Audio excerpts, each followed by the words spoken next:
Hello everyone, कैसे हो सारे के सारे। तो मैं रितेश मित्तल आ गया हूँ आप सभी के बीच। भैया आज से हम लोग बोर्ड एग्जामिनेशन का तैयारी करने वाले हैं। डे 1 से स्टार्ट कर रहा हूँ, डे 35 तक जाऊंगा। हर एक दिन हम लोग मोस्ट इंपॉर्टेंट रिएक्शन करने वाले हैं। एकदम सीक्वेंस वाइज जाऊंगा, हर एक रिएक्शन का मैकेनिज्म बताते हुए पूरा का पूरा ऑर्गेनिक केमिस्ट्री का रिएक्शन कंप्लीट कर दूंगा। और आज का हमारा टॉपिक है पहला चैप्टर का हेलो एल्केन्स हेलोडिन्स का मोस्ट इंपॉर्टेंट रिएक्शन, जिसका नाम है SN2 रिएक्शन एंड मैकेनिज्म। हर एक चीज को समझते हुए चलो, नोट्स बनाते हुए चलो, 35 दिन के अंदर सारा रिएक्शन कंप्लीट करवा दूंगा। क्लियर है? तो भैया स्टार्ट करते हैं। देखो भैया आराम आराम से समझेंगे। तो आज हम करने वाले हैं SN2 का मैकेनिज्म।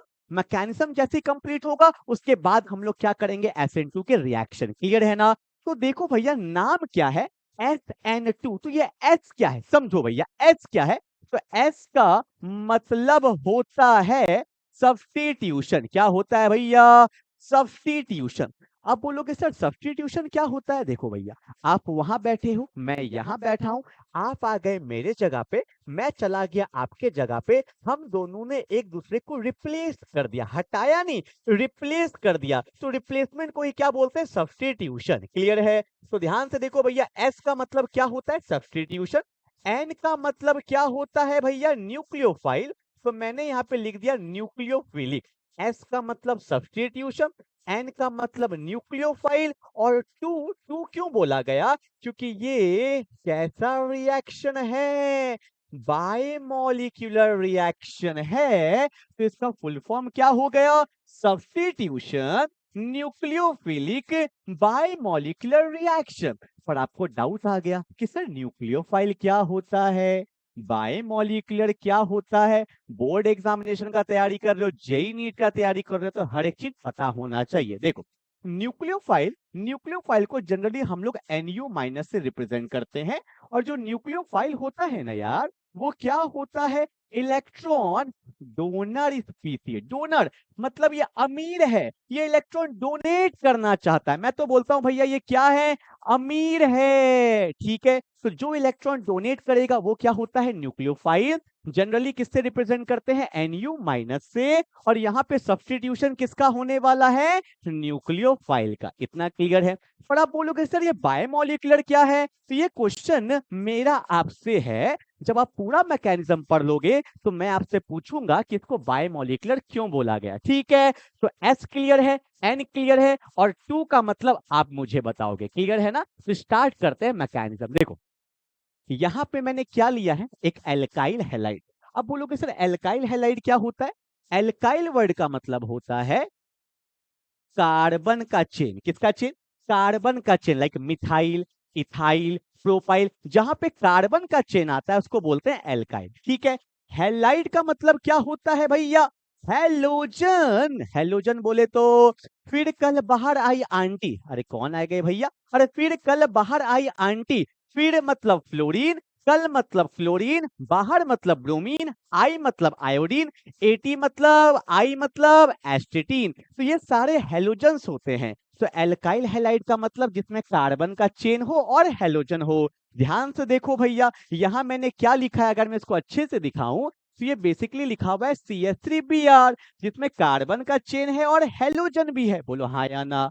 और आप बोलोगे सर ऐसे क्यों नहीं लिखा आपने, ऐसे क्यों लिखा। तो आपके दिमाग में आ गया है कि कार्बन जब जब बनाता है 4 बॉन्ड तो उसका हाइब्रिडाइजेशन होता है sp3।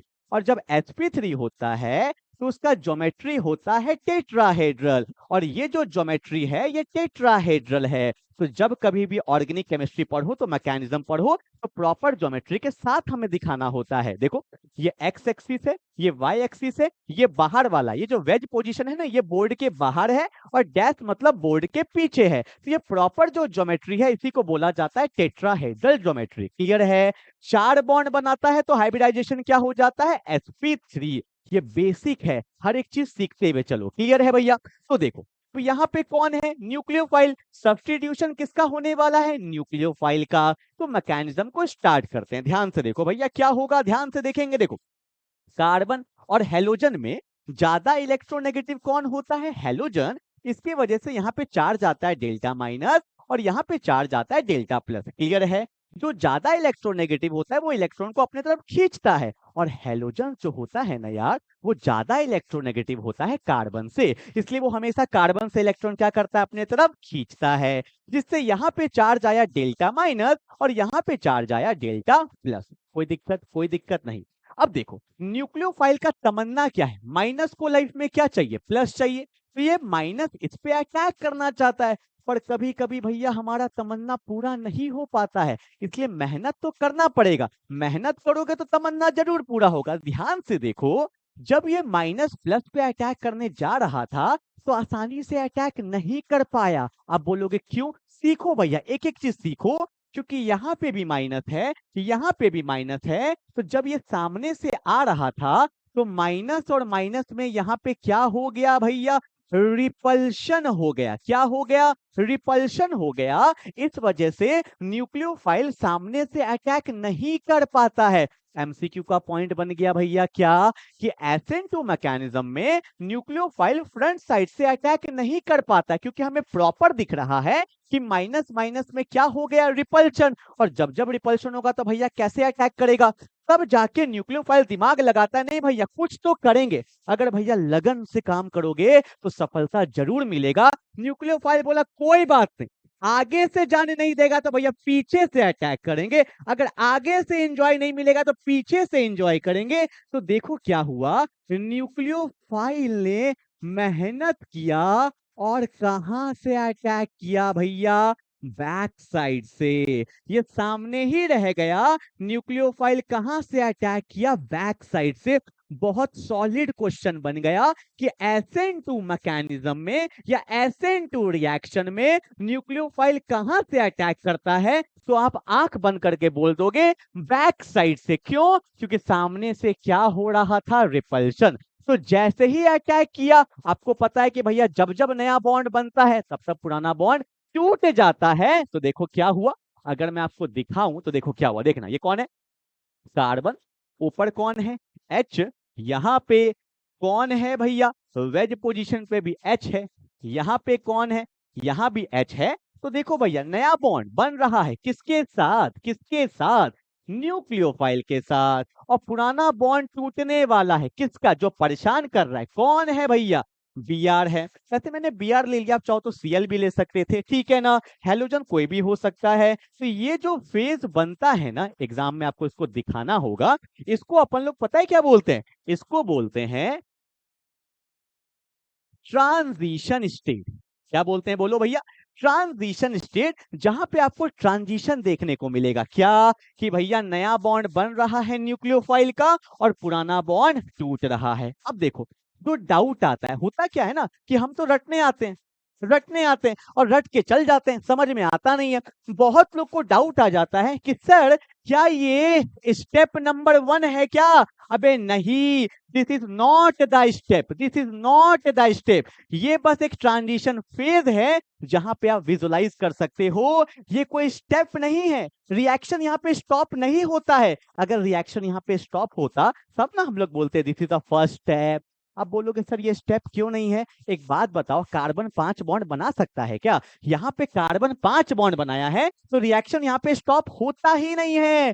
ट्रांजिशन स्टेट जो यहाँ पे है ना, ये क्या है, अनस्टेबल है, क्योंकि कार्बन कभी भी 5 बॉन्ड नहीं बनाता है, ठीक है। ये तो बस आपको दिखाने के लिए बताया गया है कि एक नया बॉन्ड आ रहा है, पुराना बॉन्ड जा रहा है, यही विधि का विधान है, ठीक है भैया। अब देखो क्या होगा, अब देखो क्या होगा, देखो अब यहां से रिएक्शन मुड़ गया। पर एक बात मैं आपको बताऊं यार, एक बात आपको बताऊं, एक छोटा सा बात अगर मैं आपको नहीं बताऊंगा तो जिंदगी भर डाउट रह जाएगा। देखो क्या हुआ, देखो ये एग्जाम में मत दिखाना, एग्जाम में मत दिखाना, ये आपके अंडरस्टैंडिंग के लिए, बस ये आपके और मेरे बीच में रहेगा, ठीक है। देखो ये कौन है भैया, कार्बन, ऊपर कौन है, एच, ठीक है।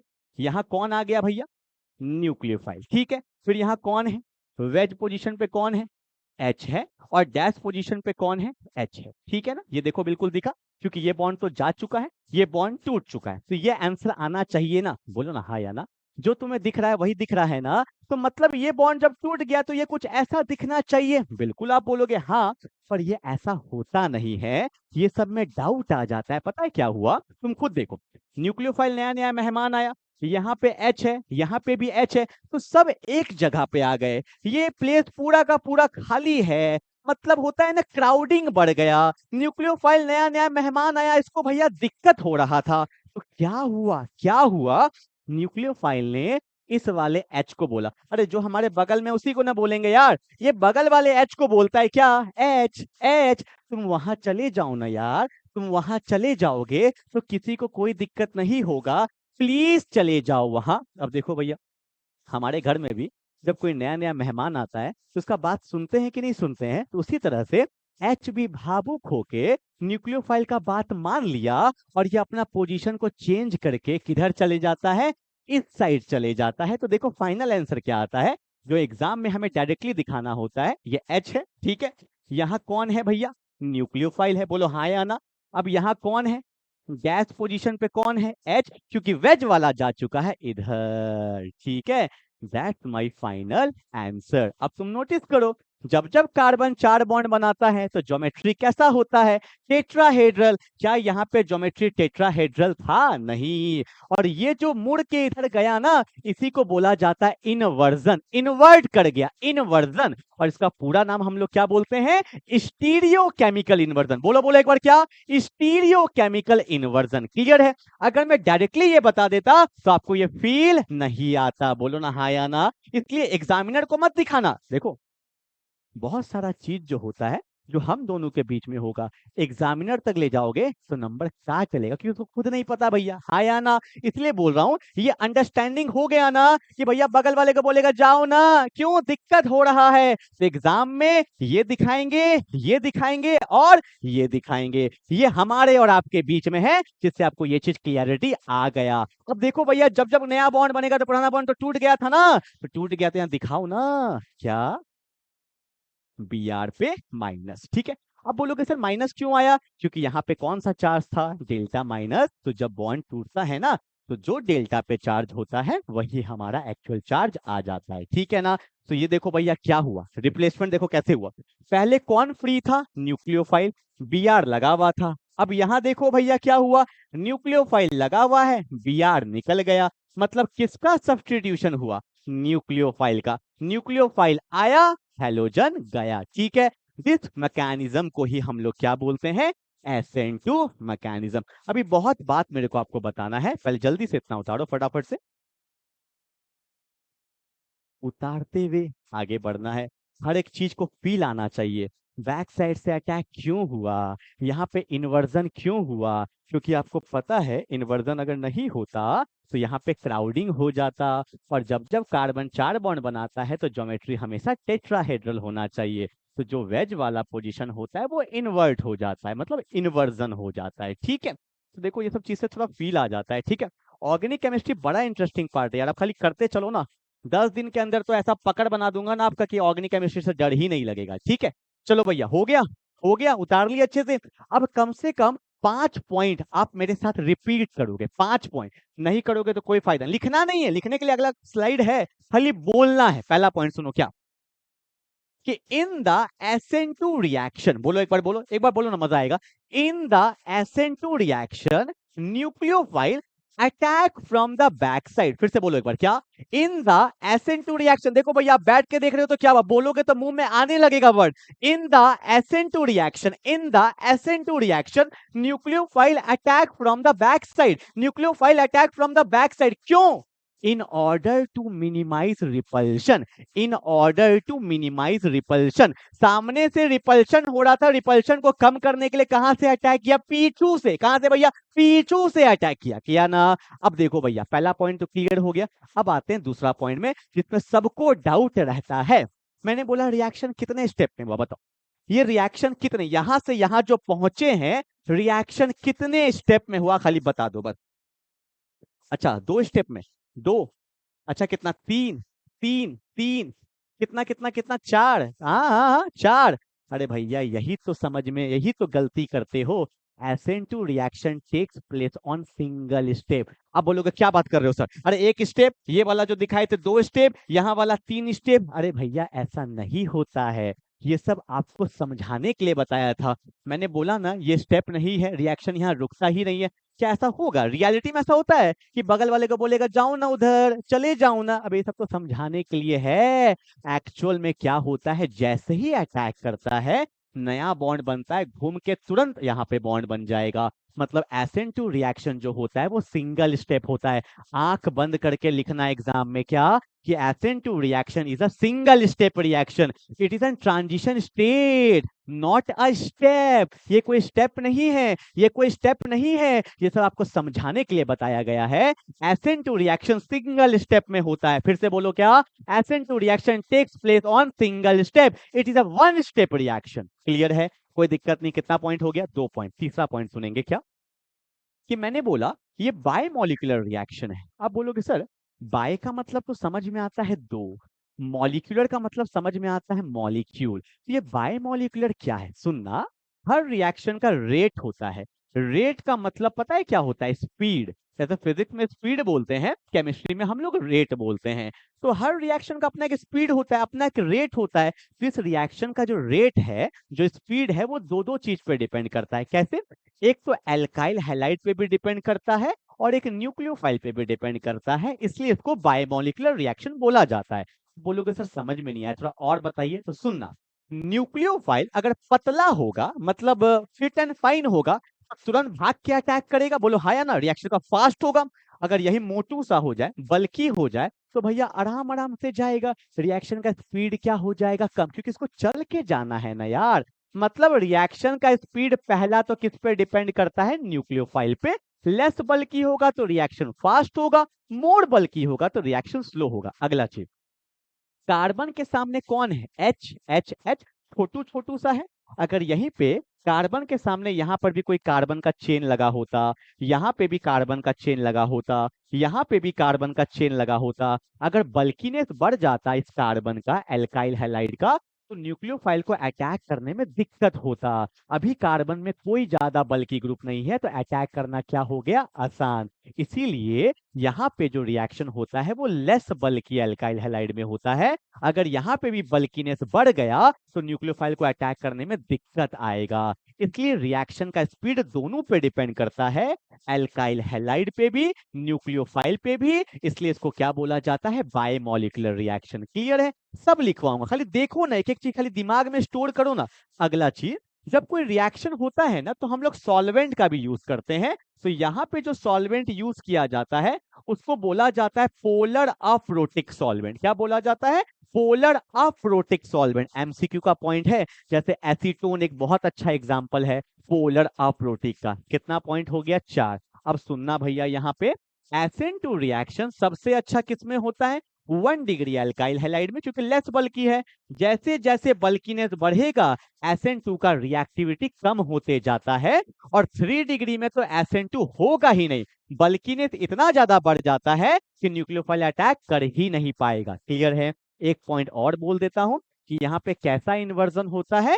Stereo chemical inversion. कैसा बोलो भैया एक बार? स्टीरियो केमिकल इन्वर्जन होता है। एग्जाम में आएगा तो प्रॉपर अच्छे से मैकेनिज्म को दिखाना, यहाँ से यहाँ, यहाँ से यहाँ, ये मत दिखाना, ये आपके अंडरस्टैंडिंग के लिए है, जिससे आपको दिख रहा है कि ये फॉर्म कैसे आया। क्लियर है? अब एक एक करके सारा पॉइंट लिखते हैं जल्दी से। ये तो उतार ही लिया होगा आपने, ठीक है। एग्जाम में ये सब मत दिखाना, sp3 टेट्राहेड्रल, ये बस आपके अंडरस्टैंडिंग के लिए है, ठीक है। चलो आगे बढ़ते हैं, एक एक करके सारा पॉइंट देखेंगे भैया, सारा पॉइंट देखते हुए चलेंगे एक एक करके। 0 पॉइंट कौन सा कलर ले लूं? ग्रीन ले लूं? Green green green. देखो पहला, it is a 1 step reaction. कुछ नया बोल दिया क्या? It is a 1 step reaction, पहले से हमें पता है, वो सब कोई स्टेप नहीं था। अगला चीज क्या? In this reaction nucleophile can attack from the back side to minimise the repulsion. क्या यही मैंने बोला था क्या? न्यूक्लियोफाइल कहां से अटैक करता है? बैक साइड से, टू मिनिमाइज द रिपल्शन। तीसरा point, in this we use polar aprotic solvent. कैसा भैया? Polar aprotic. एग्जांपल ले लो, बहुत फेमस है, एसीटोन। एसीटोन, ठीक है भैया। चलो 4 नंबर पॉइंट क्या बोला है? In this stereo chemical inversion takes place. बोले थे क्या? और इसी को क्या बोलते हैं? वॉल्डन इन्वर्जन भी बोलते हैं। क्या बोलते हैं भैया? वॉल्डन इन्वर्जन भी बोलते हैं, ठीक है। चलो भैया 5वां पॉइंट जो मैंने बोला था क्या? The rate of the reaction is depends on both, किस पे? Alkyl halide as well as nucleophile. That's why it is known as substitution, nucleophilic, bimolecular reaction, that is SN2। लिखने का तरीका देखो, रिएक्शन का जो रेट है ना, रेट इसको देखो ऐसे दिखा सकते हैं कि रिएक्शन का रेट जो है वो डायरेक्टली प्रोपोर्शनल किस पे होता है, एल्काइल हैलाइड पे भी डिपेंड करेगा और न्यूक्लियोफाइल पे भी डिपेंड करता है। ठीक है, ये आप लोग पढ़ोगे केमिकल काइनेटिक्स में, रेट को दिखाने का ये भी तरीका होता है, 1 और 1 2 हो जाता है। ठीक है ना, तो ये 5 पॉइंट आप लोग बहुत अच्छे से उतार लीजिए, एग्जाम में कुछ भी आए, MCQ में आए या लिखने के लिए आए तो आपको पता होना चाहिए। ठीक है, चलो हो गया सारा पॉइंट अच्छे से हो गया। अब एक क्वेश्चन भी करा देता हूँ भैया। ठीक है, उससे पहले ये बता देता हूँ कि SN2 ना एक मैकेनिज्म है, इसको फॉलो करने वाला 3 रिएक्शन है जो अगले क्लास में हम लोग देखेंगे। एक तो हम लोग देखेंगे सबसे पहले फिनिक्लिस्टीन रिएक्शन देखेंगे, फिनिक्लिस्टीन रिएक्शन देखेंगे जो SN2 को फॉलो करता है। मैकेनिज्म हो गया है तो दिक्कत नहीं आएगा। उसके बाद हम लोग स्वार्ट्ज रिएक्शन देखेंगे भैया, स्वार्ट्ज रिएक्शन देखेंगे। उसके बाद वेरी इंपॉर्टेंट हम लोग देखेंगे भैया विलियमसन, विलियमसन ईथर रिएक्शन। ये 3 रिएक्शन जो है जो SN2 को फॉलो करता है, मतलब बैक साइड अटैक होगा, क्राउडिंग में नहीं होगा, लेस बल्की में होता है। तो अगर SN2 कर लिए तो ये 3 रिएक्शन तुरंत हो जाता है। इसलिए मैकेनिज्म सीखो, रिएक्शन करो, काम खत्म। आ जाओ भैया। अब देखो छोटा सा मैंने क्वेश्चन लिया, ध्यान से देखेंगे क्या बोला है कि arrange the following alkyl halide in a decreasing order of their reactivity in SN2 reaction. मतलब SN2 सबसे अच्छा किसमें होगा, उसके बाद किसमें, मतलब डिक्रीजिंग ऑर्डर में लिखना है। पहले सीखो क्या, Br किस पे लगा है, इस पे लगा है ना, CH2 इस पे लगा है, इसने कितना बॉन्ड बनाया, एक। तो ये 1 डिग्री अल्काइल हैलाइड है। कितना डिग्री, 1 डिग्री। डिग्री कैसे निकालते हैं, जिस पे कोई ग्रुप लगा है उसने कितना बॉन्ड बनाया है, एक, तो ये 1 डिग्री अल्काइल हैलाइड है। ठीक है, यहाँ देखो Br इस पे लगा है ना, इसने कितना बॉन्ड बनाया, 1 2 3, तो ये 3 डिग्री अल्काइल हैलाइड है। भैया न्यूक्लियोफाइल अटैक कर ही नहीं पाएगा क्योंकि 3 CH3 ग्रुप आ चुका है। ठीक है, यहाँ देखो भैया Br इस पे लगा है ना, तो एक और एक, ये 2 डिग्री हो गया। और आपको पता है SN2 सबसे अच्छा किसमें होता है, 1 डिग्री में होता है, उससे बेकार 2 डिग्री में, और 3 डिग्री में तो सबसे बेकार होता है। ठीक है, तो डिक्रीजिंग ऑर्डर ज्यादा से कम, सबसे अच्छा रिएक्टिविटी किसमें होगा भैया, 1 डिग्री। तो ऑप्शन क्या होगा, ए के बाद फिर भैया 2 डिग्री, ए के बाद बी, और सबसे बेकार सी। 3 डिग्री में तो SN2 हो ही नहीं पाएगा। क्लियर है, तो एग्जाम में ऐसा क्वेश्चन आ जाता है। तो हमने मैकेनिज्म कर लिया, पॉइंट कर लिया, अगले दिन हम लोग SN2 का रिएक्शन करेंगे, फिर SN1 करेंगे। ठीक है, और एक काम करना आप लोग, मैं ना डिस्क्रिप्शन में ना टेलीग्राम का लिंक डाल दूंगा, टेलीग्राम का लिंक डाल दूंगा, वहां से आप इसके अब ये कर सकते हो, मतलब PDF डाउनलोड कर लेना, और पूरा शेड्यूल भेज दूंगा 35 डेज का, कि डे 1 में क्या होगा, डे 2 डे 3 डे 4 में क्या होगा, तो आपको पता चल जाएगा। क्लियर है, तो मिलते हैं अगले क्लास में, तब तक के लिए बाय बाय।